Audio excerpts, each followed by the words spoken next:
Got it. Hello, welcome back.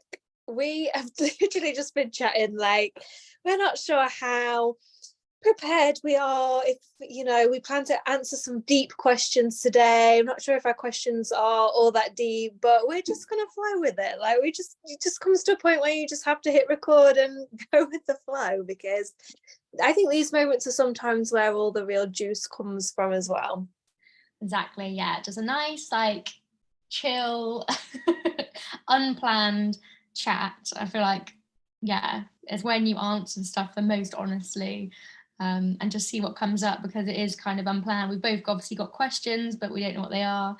So we'll just see what happens. And hopefully Let's see how it goes. I know, I was just saying, like, I am in work mode normally in the morning. Like, I'm an early-ish bird in work mode, and we're recording this, and I've just had dinner. I'm feeling a little bit full. I'm getting a little bit tired, but then it's probably where we're just gonna relax and flow the most. So like half delusional.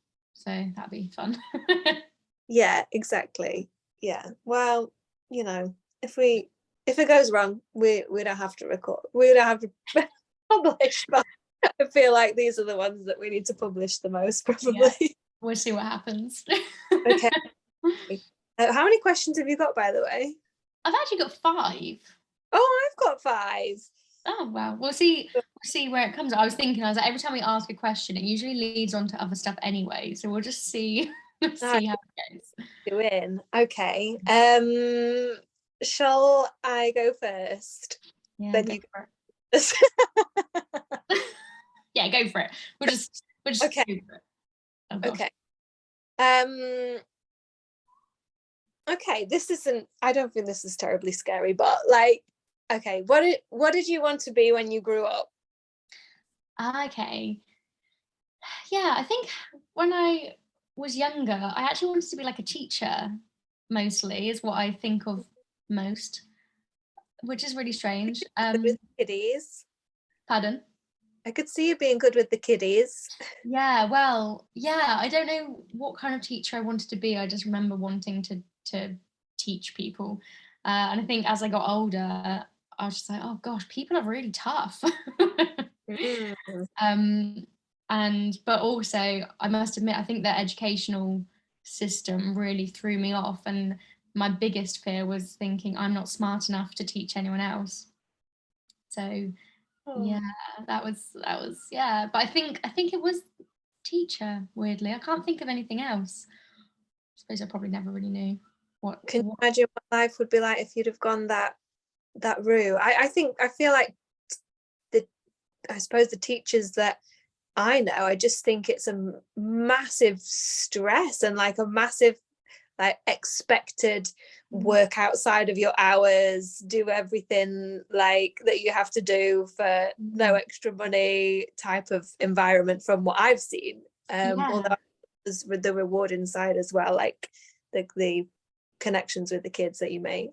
Definitely. And it's such a huge responsibility as well, which just isn't paid enough, because it's such an important role. Like, this is our future generations. Like, they are our future. And, it's so easy to get it wrong. I mean, it's difficult to know the right way, but like, they need to be nurtured so much, and they're so individual. So I feel like I would have made a great teacher, but maybe not. I would have wanted to focus more on that side. And unfortunately, I don't think teachers and people that have that attitude are nourished enough. There's just so much stress on them. So, which, funnily enough, actually leads on to one of my questions. Okay. So we'll just go with that. If Go with it. right. So I basically put, so kids of today are growing up in such a complicated and confusing environment. There's a bit of a war of the internet, I feel. But my question is, what do you think we can do to help the next generation? Great question. I actually think about, although at this stage in my life, I don't know whether I will or won't have children in one way or another. I feel like I will only I just say I'll only know when I know. Yeah. But I do think about, because of like studying self-development and spirituality, and like I've got a niece and nephew, I do think about like the challenge of raising children, and how you, because I've like done a lot of self-love and self-care work, like how do you not lose yourself in that task? How do you do it the best? And like how do you try and minimize the impacts on children without overprotecting them, and them learn their own lessons without putting them in a bubble? Like I am, it's something I'm super intrigued about. But minimizing, what was the question? My question was, what do you think we can do to help the next generation? So I suppose that doesn't necessarily mean your children, just like my children. Well, I'll just take it from the perspective of that, because I have recently I've been diving a lot deeper into emotional work, and looking into your own childhoods and your own potential childhood traumas as a way of like self-growth. But also, I asked this question actually to someone else, who Naji, who was somewhere down in the YouTubes as well, in Coaches in Real Life, as to like how do we minimize the impact on them directly when we're raising them.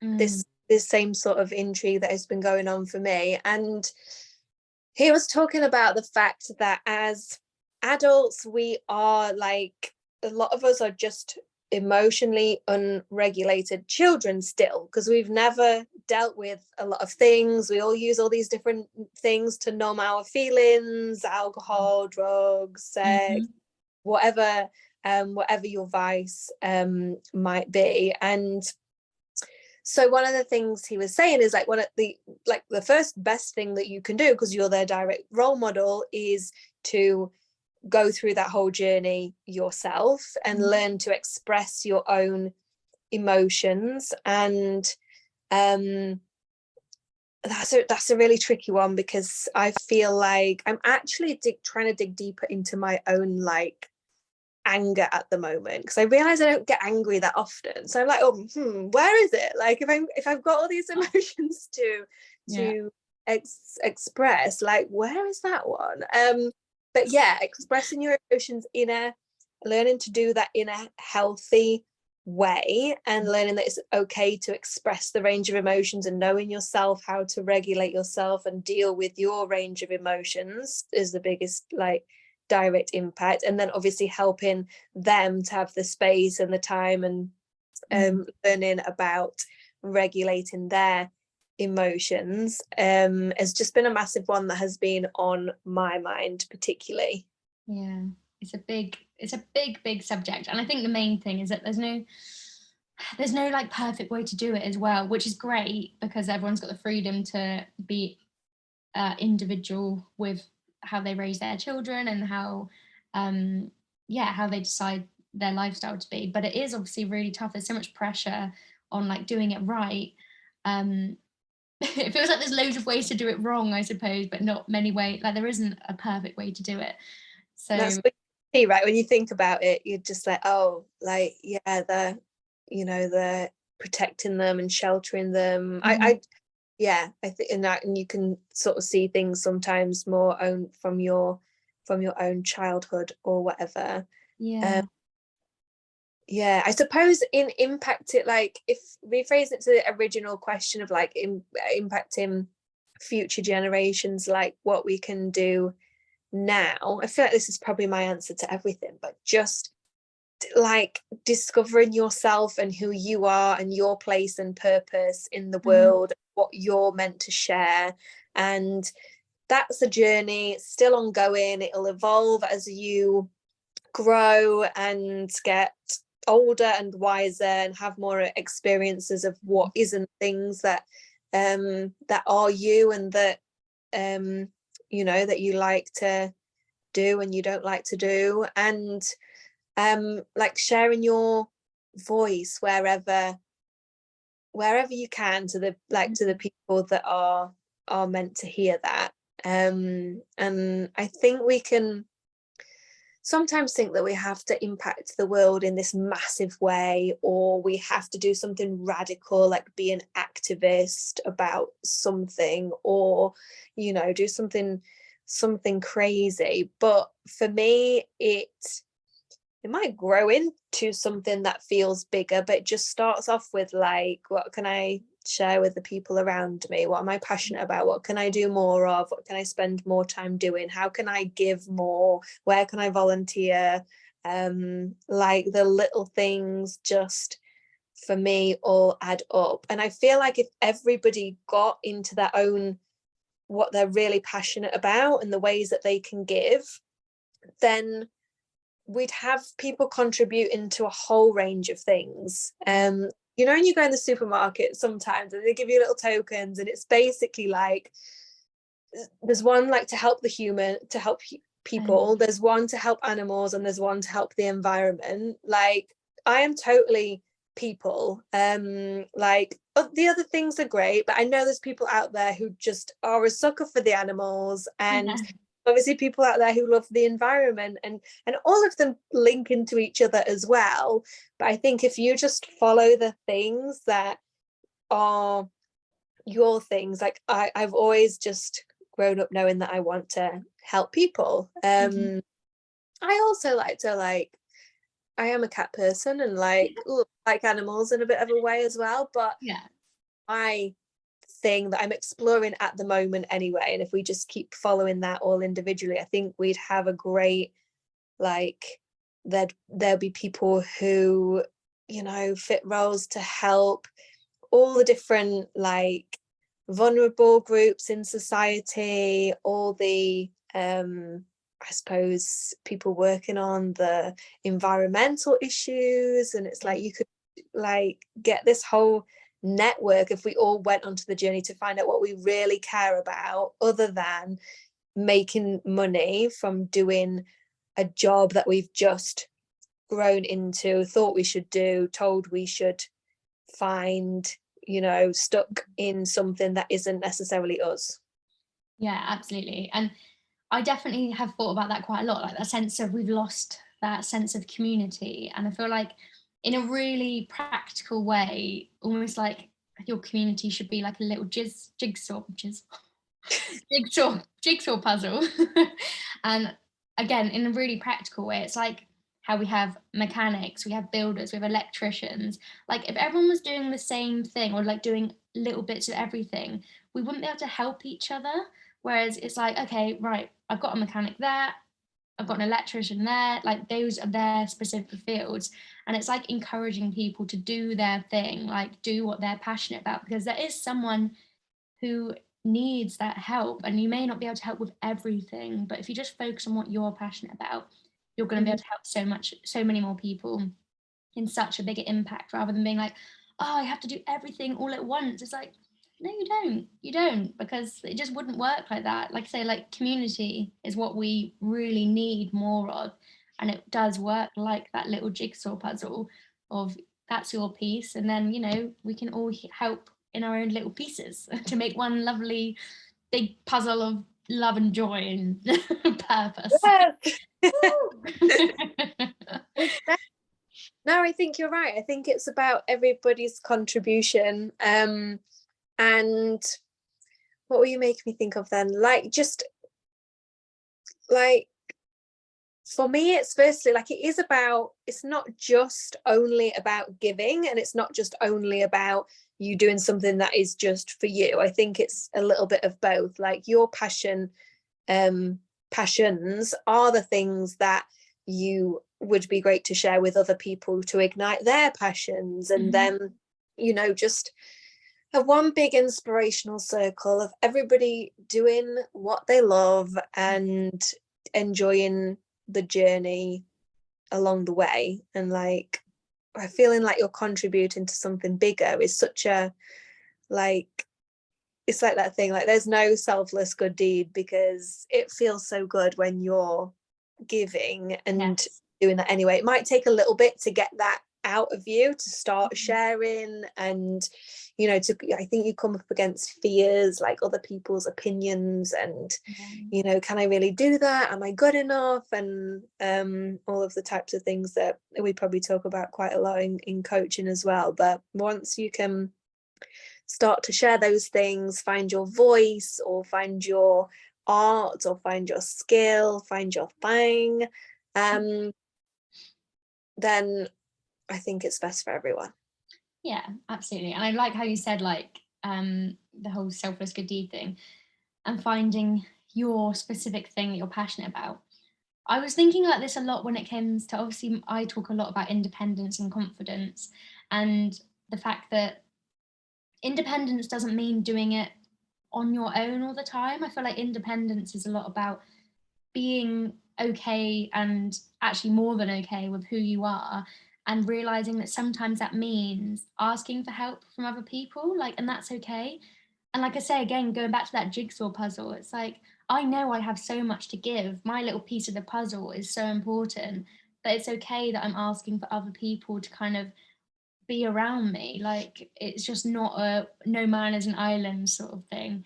And again, that's another thing that we've lost, that idea of we have to do it on our own, when actually it's really bloody tough doing it on your own. So yeah, asking for help, even just conversations like this, like, we're both doing our own businesses, we've both got something really individual to bring to the table, but conversations like this just give that extra sense of support. And obviously in doing this as well, we're showing other people that it's okay to just be yourself, be authentic, be off the cuff, like, it's all okay. I think it just sparks things, doesn't it? And you know what, like, I went when I first qualified as a coach, I was studying loads and sharing loads about self-care and self-love, and what that was quite a personal journey for me, I think, at that time. But I think, like you say, you can kind of go too far that way, because there are times when I think, oh, I've kind of like kept myself to myself for a little bit too long now. I still have to bring myself out of that sometimes now, like, oh yeah, I love alone time, but actually, isn't it great when you make that effort to go and meet someone, and they just help you ignite that spark in yourself again, or you just bounce off each other with ideas, or you just feel really heard, like you're just telling someone something that you've been through, and either they go, oh, I completely can see where you're coming from, or I've been through something similar. That is so important in the journey. And with some of the self-love stuff, I was like, which I still believe it's like a paradox probably, but it's like, if I'm searching for something, like craving for a particular feeling that I think I'm going to get from being in a relationship, or I think I'm going to get from having a group of friends, or I'm going to get from outside, I know that I can give that to myself. So I really try and work on finding those feelings within myself. But at the same time, sometimes even on that journey, you need other people. Like, it's not supposed to be a solo voyage. No, exactly. Yeah, and it's not looking for someone to fill that gap. It's knowing that you can fill whatever gap you feel you have yourself, but being able to share that with someone is an extra layer of loveliness. So yeah, it's not relying on someone, is it? It's like solo travel. Like, you're not, like, solo travel's obviously not about just traveling the world alone. Like, you're supposed to meet all different types of people from different kinds of backgrounds and cultures and everything else, and everything, like, just those little conversations all bring things to the table, and like help your own sense of self, because it might remind you of something that, oh, I used to do that, or or I'd like to do that, or I definitely wouldn't want to do that. But it all just helps to shape you. So yeah, like, community and collectivism, as opposed to like individualism, like it can be in the world, is definitely important to me as well. I literally have the question, what makes the world a better place? So I feel like we're covering that already. Yeah. Yeah, It definitely is, because I mean, I do believe that is community for sure, makes the world a better place, and feeling like you have the community as well, not just like, oh well, you know, I live in this little town, that's my community. But if you don't feel like you fit there, or that you can't be completely yourself there, then that's not really your true community. So yeah, like a true community where you can be completely authentically yourself and feel supported, and that you can bring something to the table within that community is definitely what I think. Do you know, I feel it's been really good for that. And I'm not I have a love-hate relationship with labels and like fitting yourself into certain categories. But what I do love about it, if you can notice within yourself that you love something in particular, or so for example, for me, I've found it really helpful to join Facebook groups. Mainly I think are great for community, like, so I'll join certain Facebook groups based on the things that I love, or the things that I want to learn more about, or communities that I might want to go into. And I can be in groups for, at the minute I'm in groups for like probably loads of digital nomad groups, from traveling in different places, vegan food groups, going into, what else, I was following one that's like camper van travel, like lots of meditation, mindfulness, spiritual groups, like to really just embrace loads of different parts of yourself. And that can be really cool, just to, again, you it doesn't mean that you are gonna be best friends with everybody in that group. Everyone's going to share the same views. It's actually great when they don't, because you can work out where you sort of sit within that. But to feel like you can dip in and out of community in that way, I think you have to almost identify with certain labels to gain access to that, or notice that it's something you could just type into the search bar even. Yeah, definitely. I think it's that thing with being open-minded. Like, I feel the same. In fact, it's like if anyone asks me what kind of music I like, as simple as that, I'm like, well, I don't really know. Like, I don't really look at what genre it is or anything like that. It's just, does it sound good? Does it make me feel good? That's what I like. So it is kind of that, you want to be open-minded, but that obviously can be really difficult when you don't think, okay, what is the label for that? But I suppose, yeah, it's really difficult. But I do really like the Facebook groups, to be fair. I only really found out about Facebook groups and using it for community literally this last year. And it's the same, isn't it? You go into it with an open mind, and there might just be one person in there that you're like, oh, they've made me think a certain way, or we've got similar interests, and you just don't know where that's going to go, which is really exciting.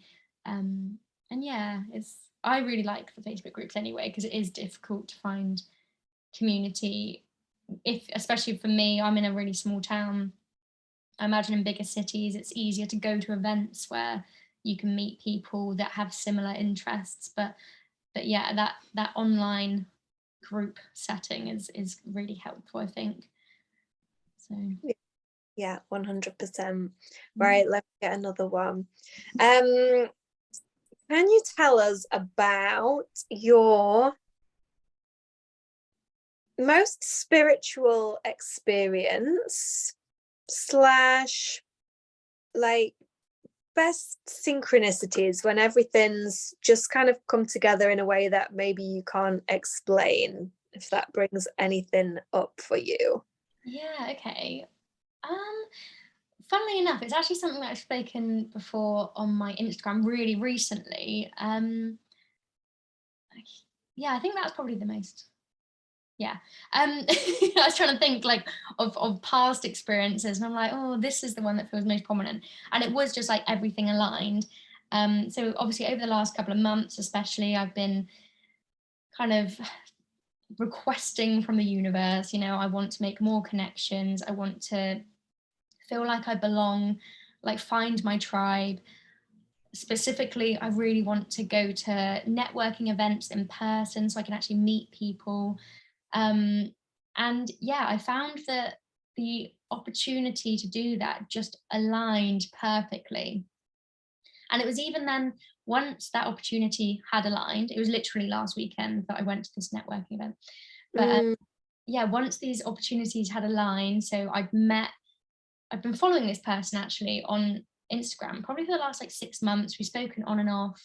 Um, and yeah, then so there's one connection with her. I was like, oh my gosh, this is one of my people for sure. And then there was an opportunity to go to a networking event that she was going to. And I was like, oh my gosh, this is like what I've been asking for. mm. But then I found myself thinking, I can't afford to go. Like, I don't know what I'm going to do to get there.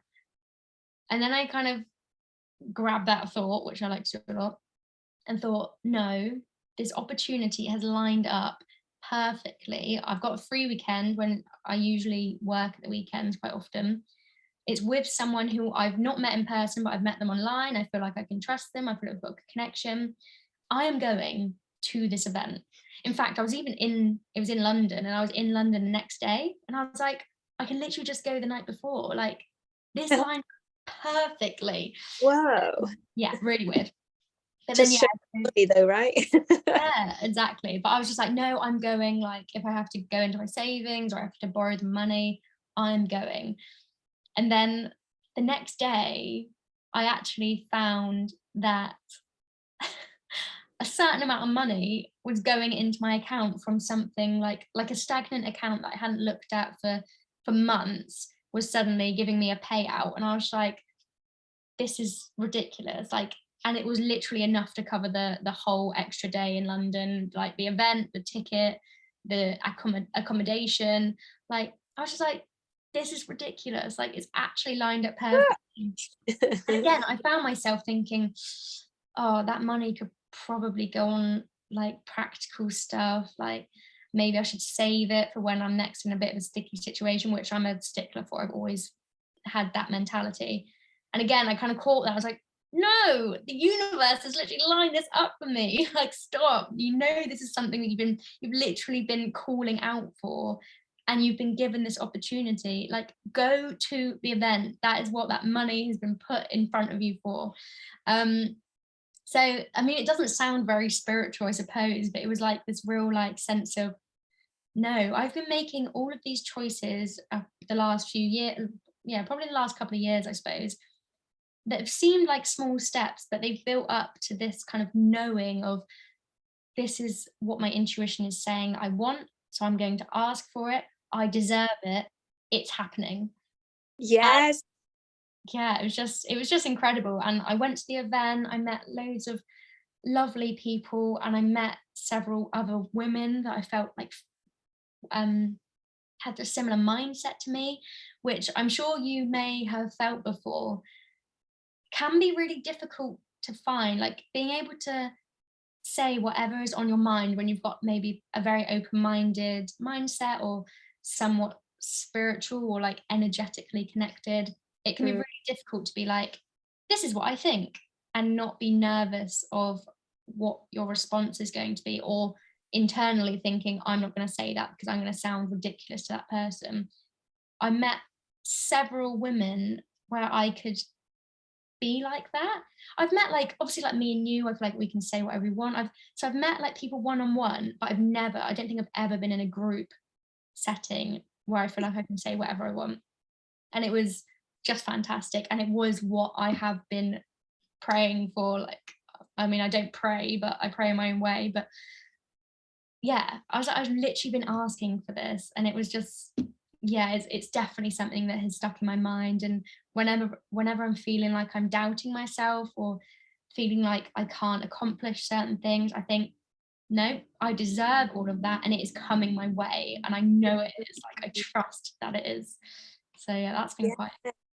You know what's interesting though, that you, like, I love that whole story, and it's very interesting to see how you can just bat it away as like, oh, I'll use that money elsewhere, or oh, maybe something else has come up, I'll not go to the event, or maybe something else. But you, like, you really got to stay true to yourself and like remember what you've been asking for to actually allow yourself to receive it. Like, that's a whole practice in itself, then receiving it without feeling any guilt or shame, or like you say, just thinking about where I might best spend that money.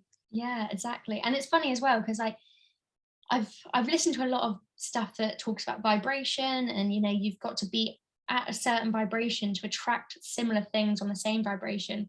And that's actually a really good example, and one that I can now fully understand, is that when these opportunities were aligning, those thoughts of, oh, I can probably use that in a better place, like thinking about the practical, thinking about those kind of like 2D things like bills and like having to pay out for services. And it's like that was kind of dragging me down. And then it was like, no, come back up. Like, you are spending something like money that is just an energetic exchange for goods that you are wanting. Like, I'm not spending that on services and stuff that don't really mean anything to me. I'm going to come back up here. I'm exchanging that energy for more energy of spending people that I feel like I'm connected with, something that's going to help me move forward in the future in the way that I want to, towards that lifestyle. It's like I'm bringing up that vibration, and by doing that, it met me there. Like, I got to meet those people and connect, and it's got me excited for the future. So it's like, bring it back up. Yeah. So Yeah, awesome. You reminded me actually again, like, there's probably other things that I think, oh, that was like a bit of a mystical spiritual experience. But a couple of years ago during the pandemic, me and my ex at the time, my boyfriend at the time, we decided to go and live in Cyprus for a year. And then it's coming up to the time that we're going, March 2020, and other things are happening in the world to prevent that from happening. So we'd really quickly tried to get a flight before everything shut down, and literally packed up our whole house, and literally was sat on the one remaining sofa waiting for someone off Facebook Marketplace to pick it up. And my mum rang, she's like, I think your flight's cancelled. And we were like, oh, okay. So we moved in with my mum for X amount of unknown time until we could get to Cyprus. And there was just, I think because we were learning all this stuff as well, we were just like, we're going to Cyprus, like, we're going to get to Cyprus. So everything that we're going to do, we're acting like we're going to Cyprus. Like, I don't know how, I don't know when, but let's just have that mindset. So obviously we're doing all the lockdown fun stuff, like one walk a day. And we literally started learning Greek in our evenings. So like, we're going to Cyprus, so we're going to need to learn Greek. Which was quite a fun activity. We weren't planning on doing that, and we hadn't. We would watch things like A Place in the Sun in Cyprus, and like just loads of little things, but just things like, yeah, we're going. And we actually got into a Facebook group. Again, don't even quite know. We were probably already in Cyprus groups, maybe already, or joined them. And I think there was a post about other people in a similar situation, but those people were like, they were expats, they were going to Cyprus for good. Like, they probably had a lot of documents and evidence to show, like, we're coming to Cyprus. So, but we got kind of roped in the same group, and they started sharing things like, oh, there's this email address you could try, or these people you could contact. And we're probably about 6 weeks into the like peak pandemic at this point, and I'm thinking like, we were going for a year. I was like, I feel like that it makes sense that we should be able to get there like ahead of tourists and the whole world being able to get there. But at the same time, like, who's got time to listen to my little story like when there's this going on in the world? Yeah. Let's just do what we can.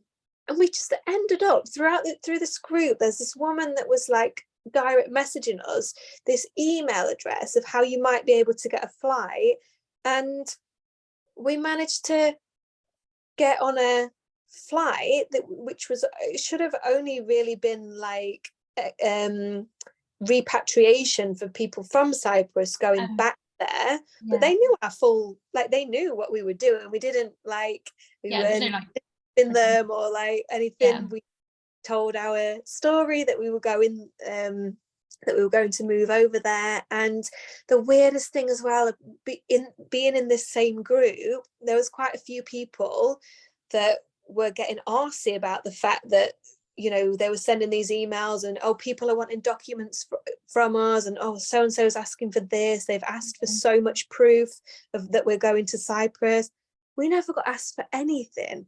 Literally, we're like at the airport, and the woman at the desk is like, so where's your Cyprus residency form? I was like, oh, we don't live in Cyprus yet. And she's like, oh, where are you going to be staying then? We were like, oh, we booked a place off an English lady on Facebook. She was, oh, okay then. She was like, I'm just going to write this down here, like as if saying somewhere else to kind of allow it. But we were honest about it the whole way, but it was so weird. And then funnily enough, actually, we got the call to go at a really random time at night, and it was whilst we were watching A Place in the Sun in Cyprus. It was just all so weird, and then it turned out awesome because we managed to get this amazing the mountain house, we called it, with a swimming pool overlooking the mountains for the cheapest price, because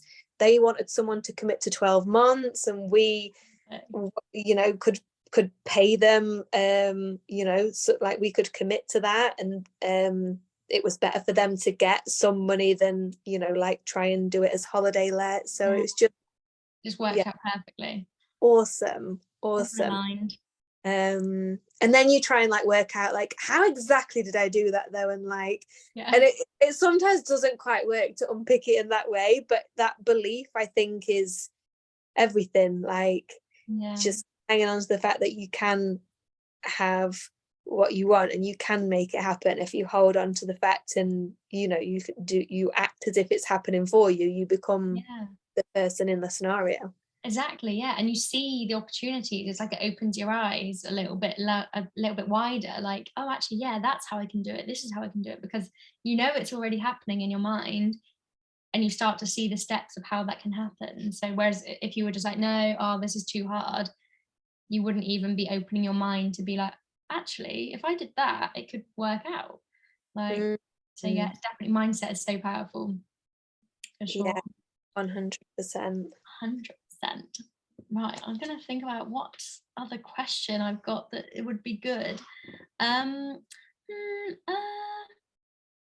can do one if you want. I was if you've got one, if you I've got one for you. This might just be a funny one, I don't know. What is your most embarrassing moment and how did it shape you? Oh God. Which one to pick? Literally. Oh, interesting. Oh, I've not really thought of that before. Oh gosh, I can't think of any funny ones. How boring. It doesn't have to be funny. Oh right, okay. Embarrassing. Nope. Oh, it's really tough. I think this isn't funny at all, actually. It's something that I think about quite often, and it wasn't necessarily embarrassing, because the one I'm thinking of, I was probably like 6 years old, 6 or 7 maybe, and there's actually a couple from when I was that age, but I remember at primary school, basically, did you ever used to have those assemblies and someone would stand up at the front and then we're all there sat on the floor and they'd ask you a question and you'd have to stand up? Yeah. And I remember so vividly that the question was, what's something that we all have in common? And I'm there like full confidence in myself, like, yeah, 6 years old, like, I have got this, I've nailed it. I stood up Oh, and I'm like, the thing that we've all got in common is that we're all different. Like, that's a pretty profound answer for a 6-year-old. that's bloody brilliant. I know. And I remember thinking, I've absolutely smashed this. And the woman just goes, oh, I don't think you've understood the question. I'm like, oh. And it's like really sad because I think that put such a huge knock in my confidence from such a young age. Mm. And obviously I was just like, okay, this is in front of the whole school. Thankfully, it was a very small little village school, so it was like 100 kids, but still. And yeah, I remember that shaping me completely, like in good ways. I mean, now that I can reflect and be like, go you, that's an awesome view to have on the world as a little 6-year-old. But for so long, I think that probably put such a knock in my confidence and being like, oh, maybe I don't think right, like I don't think the same as people. There's this adult at the front of the classroom that has basically just said that I'm wrong for thinking this. So yeah, it definitely, I think that shaped me in not very good ways, but now I look back and think, oh, that's a gift that maybe I've been delayed in giving, but that is still a gift that is very much inside me. Mm. And yeah, I think the other one that I was thinking of is I remember I was a bit older, but it was primary school, so I was probably 9 or 10. In fact, I think I was 10 because I think we were in our last year. And I remember me and a few girls had got told off. I can't remember what we were doing, but we were in the playground. We got told off. We had to go inside. And there were 4 of us young girls, 10 years old. And the teacher's there saying how disappointed she is in us. That, you know, we're in year 6 and you're meant to be showing the little ones how to do it. And she went round the 4 of us being like, Kirsty, you are so good with the little ones. You've got so much to give them. Hannah, you are the most, I think they said something like, you're the prettiest girl in the school or in the year or something. And then they got in, I can't remember what they said about the other girl, but they got to me and they were like, Elle, you're so good at moving the words on the projector in assembly. And I was just like, wow. Wow, is that all I've got to give? And again, it's just like, I think when I went back to when I was talking about teachers and what an important job it is, I think of those types of experiences that I had, and I think they are at such an impressionable age during primary school, during secondary school, but it's like they're such fragile little things. And I was a fragile little thing. I've always been a very sensitive person, even apparently it was what the midwife said when I was born. No. But yeah, and I'm just like, those 2 experiences was super embarrassing, and definitely knocked my confidence. And I do sometimes reflect back thinking, I wonder if I was encouraged to be myself completely and celebrated for it was probably more unique because maybe I don't know if other children fought in that way, or maybe not many. Yeah, I just wonder what I could have achieved earlier if I was supported in that way. But yeah, it's certainly something I look back on and think, oh gosh, poor little baby Elle. Yeah, no, and like you say, you can be grateful for it now, but it does make you wonder, like, gosh, and that those such what seem like small moments, small sentences, like the way that we can remember some of those times is crazy. Like, what impact and how many years did that knock our confidence? Like, is that still the thing that triggers me sometimes now from speaking up for myself or sharing something or whatever? Crazy. Like, you think that was 20 years ago, over 20 years ago, the first one, just under 20 years ago for the other, and it's stuck in my mind like cement. Like, it's crazy Mhm. what an impact. And obviously those teachers, they won't have had a clue what kind of impact that had. And it doesn't make them a bad person, but it's like, our words are so powerful, especially when you're such a vulnerable and impressionable version of yourself. Like, yeah, it's such an important role, and it's definitely diminished how important a role of a teacher or a role model is. Yeah, and sometimes even it makes me think maybe that comment wouldn't have been such a impactful, powerful thing if, you know, a lot of the rest of the time you're encouraged to be an individual or nurtured for your Yeah. gifts. So maybe that would just have been like a little throwaway moment, like, oh, like she doesn't know what I can do, or yeah, I do the words on the projector really Yeah, I well. do. Yeah, that's so true, actually. And like, you know, some other people may have had that happen to them, and it might have been the driving force of, actually, I'm going to show you why I was right. Or yeah, like, yeah, do you know what? I do smash it, and I'm going to smash everything else that I do. Like, Yeah. so yeah, that's a super interesting point. And yeah, it's very much to do with environment and things like that, and just celebrating uniqueness, knowing that not everyone has the same personality and doesn't necessarily react in the same ways. And again, the teacher or role model roles should be there to kind of nourish that. But obviously at the minute, there's not enough funding in it, there's not enough people doing it. It's just such an important role. But yeah. It reminds me actually as well of an embarrassing moment of mine, which I've not thought about for a long time. But again, I don't know if I would have been that sort of like 6 or it was pretty young, and my school was like a Church of England school, so we were quite connected with the local church, and we'd gone up for like Harvest Festival, I think, something like, and there was like other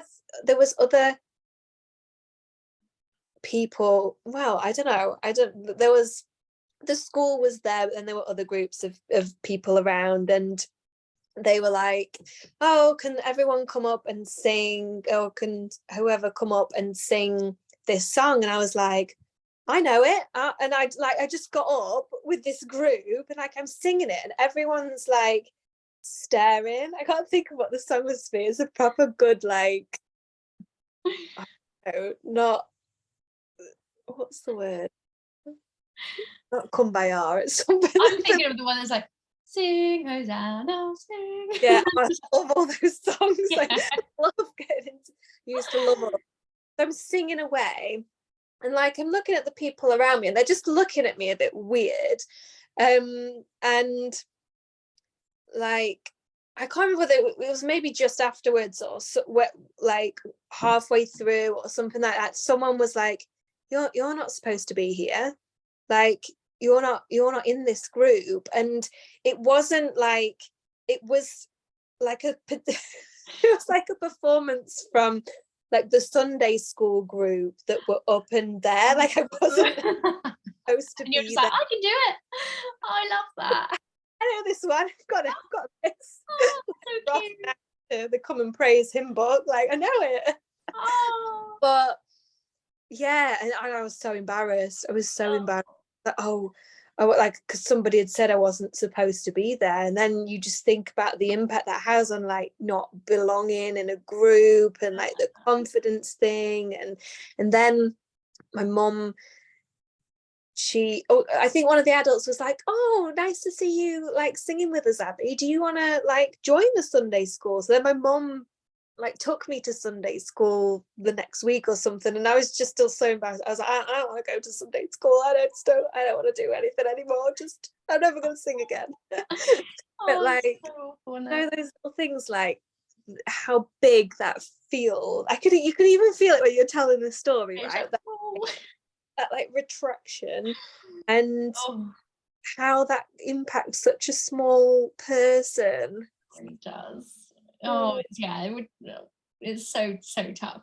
And yeah, I suppose like going back to what you said before about how, you know, some people are still kind of in that state sometimes. And like, you know, things like that can happen as an adult, and you can, some people are like, oh, laugh it off, it's fine. And other people are just like, oh my gosh, that has pushed me back 10 steps. Like, so I mean, Mm, I've definitely felt like that as an adult. I can't think of an example, but I know that, you know, like say when you can feel it, I was like, I've definitely felt that, like yeah. definitely.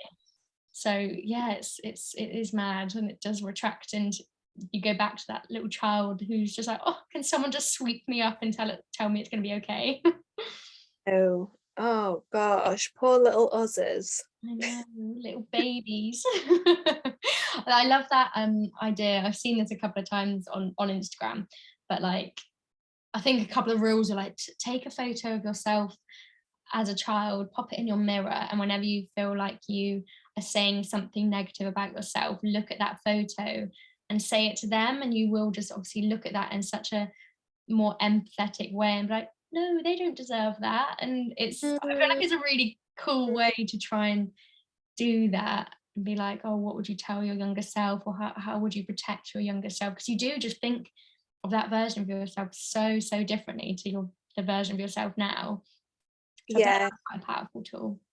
it's so true. I can't remember why I did this, but it wasn't that many. It was only a few weeks ago, when I have like a picture of my. Should we show it? Can I flip this? I wonder.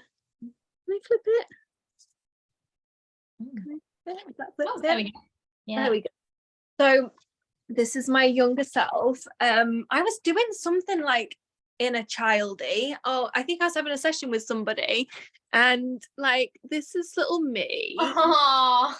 in my, and I can kind of just see my shyness and stuff there. And like you say, when you want to like talk to, when you just want to be kind to yourself, or wonder why certain things are coming up in you, and been doing a lot of like I say, like emotional work, and knowing that a lot of that stems from childhood and stuff. I think it is really powerful just to, like you say, to remember to go easy on yourself, to remember that there's like how far you've come, like, and the things that you are brave to do now, even having been shaped by certain experiences, like, yeah. Absolutely. And if those, you know, embarrassing things hadn't happened to me when I was little, like that's probably why I'm so passionate about encouraging others to be themselves, to you know, encourage others to build their confidence, because I went through that. So it's like, if Mm, not that experience, it would have been a different experience that would have shaped what I'm yeah. passionate about now. So you do have to kind of look at it as a gift, don't you? And just be like, I'm so grateful that I went through that, because I know that I have something so special to give now because of things like that.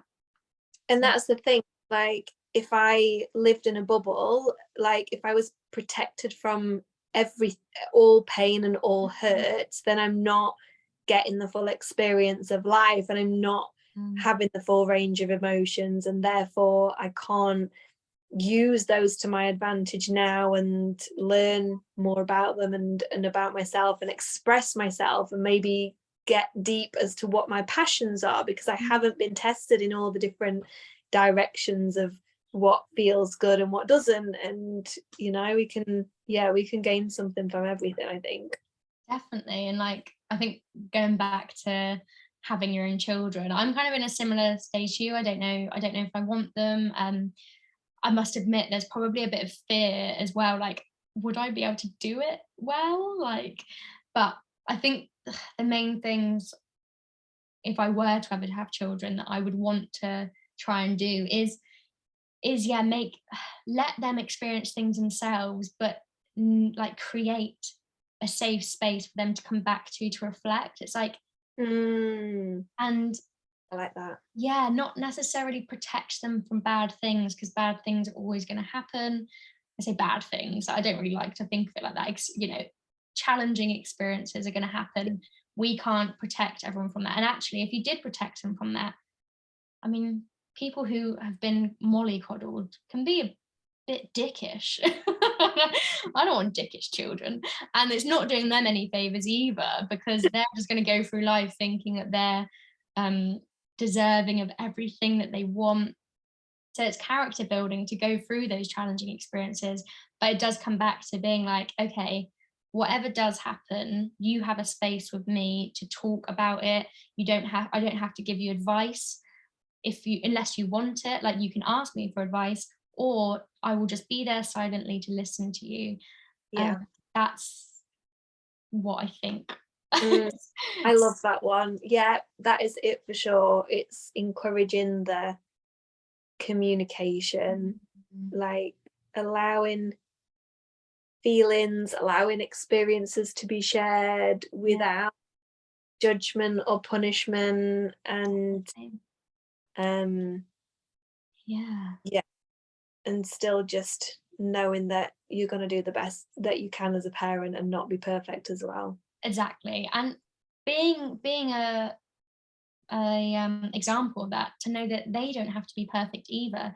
Like, I just had that kind of a mental image of being a parent and being like, right, what are you feeling? And imagining your child coming up to you like, oh, I'm really angry, like, fuck this, fuck that. And like, obviously maybe not a small child, hopefully, like, but you know, like if you had a teenager that was like, I'm really, really angry, and just letting them get it out. Because I feel like I'm the same as you. I don't express anger ever really, and I don't know how to express it, but because I know I never really have.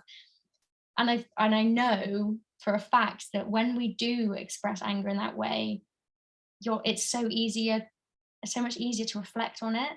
So I'd love that mental image in my mind of like a teenager kind of screaming at their parents, not necessarily at them, but being like, I'm so angry, having that ability to just get it all out, and then them being able to be like, okay, actually that wasn't exactly how I feel, I needed to get that out, but I'm sorry that I've shouted, I've realized that actually I'm more annoyed about this.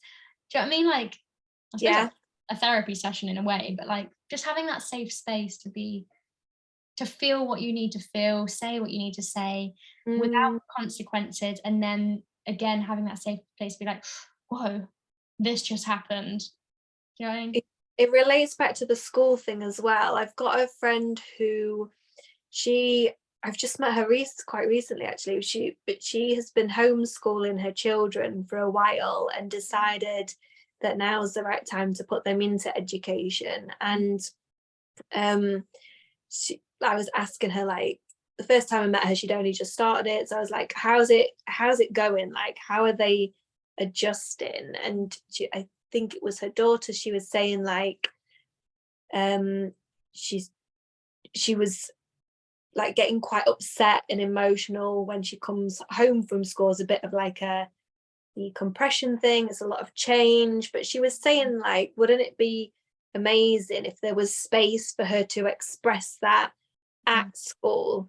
Like, but no, you've got to be good. You can like being the good girl, and it's all about only showing positive emotions. So there's no space for like the little rant or I need to go out for a breather, or I just need to cry a minute. Yeah. And if there was that space for all of those little things, I just don't think we would be storing so much grief and anger and upset and the rest of it. Definitely, yeah. That, in fact, when thinking about like my coaching and how I hope that evolves one day, I would love to be able to take it into schools. Obviously, I imagine there's so much politics that has to come with that, and like safeguarding and things like that. But just as an idea, being like, I would love to have sessions where I can go in and be like, right, this is what coaching would be about, rah, rah, rah, creating that safe space, creating that safe relationship, and then just having a little office, be like, I am there. If you need to just vent, like, I won't tell you off for anything you say, it won't go any further, but you can come here to talk to me about whatever you want. And yeah, I just feel like you said, imagine, Wouldn't that be awesome? yeah, if all children had that opportunity to just get it out. I think, yeah, it would be a really exciting view of the future if we had children that were grown up in that mindset. I love in your vision. That's like a full circle moment from the teacher, right? Yeah. Yeah, so exciting things. Yeah. Awesome. I'm going to wrap up because we've been chatting nearly an hour. We could probably do another hour on the rest of our questions and just where it tails from there. But thank you, as always, for joining me again. We will, I'm sure, be back for more Abbie and Elle waffles episodes. Absolutely, absolutely will. There'll be plenty more hours to come, I'm sure, but on this one we'll wrap it up. Awesome. Thank you so much. You love it. Bye. Bye.